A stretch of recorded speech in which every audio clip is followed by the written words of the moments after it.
Kung si Navotas City Representative Toby Tiangco ang tatanungin, tama lang daw na maglabas ng travel ban ng ombudsman laban kay dating House Speaker Martin Romualdez. Questionable rin daw kasi ang timing at dahilan niya sa pag-alis. Narito ang exclusive Agenda Weekend Report ni Isaiah Mirafuentes ng Abante. Nakakuha ng kakampi sa Kamara si Ombudsman Jesus Crispin Remulla. Pabor kasi sa kanya si Navotas City Congressman Toby Tiangco na harangin ang paglabas ni dating House Speaker Martin Romualdez sa bansa. Ayon kay Tiangco, hindi masisisi si Remulla sa kanyang desisyon dahil posibleng hindi na bumalik si Romualdez sa Pilipinas. Kasi sa tingin ko hindi coincidence yung nataon na yung paghingi niya ng travel clearance is 3 days after nahuli si Saldico sa Czech Republic, no?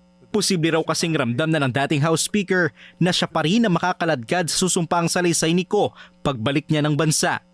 At tiwala rin siya na sangkot si Romualdez sa korupsyon.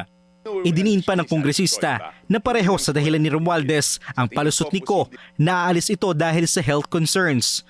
Bukod dito, bumuwelta si Tiangco sa pahayag ni Romualdez na posibleng siya ang scapegoat sa budget anomalies.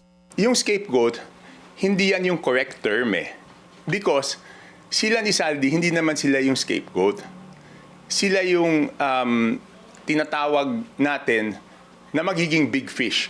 Nanindigan naman si Tiangco na labas si PBBM sa anomalya at pinigilan pa umano nito ang dalawa sa pagnanakaw. Si Tiangco ang nagsilbing campaign manager ng partido ng Pangulo noong 2022 elections. Gumawa, kaya lang hindi ko na i-disclose kung paano ginawa. Mahirap, pag sa tamang panahon, sasabihin ko, pero gumawa siya ng mga hakbang.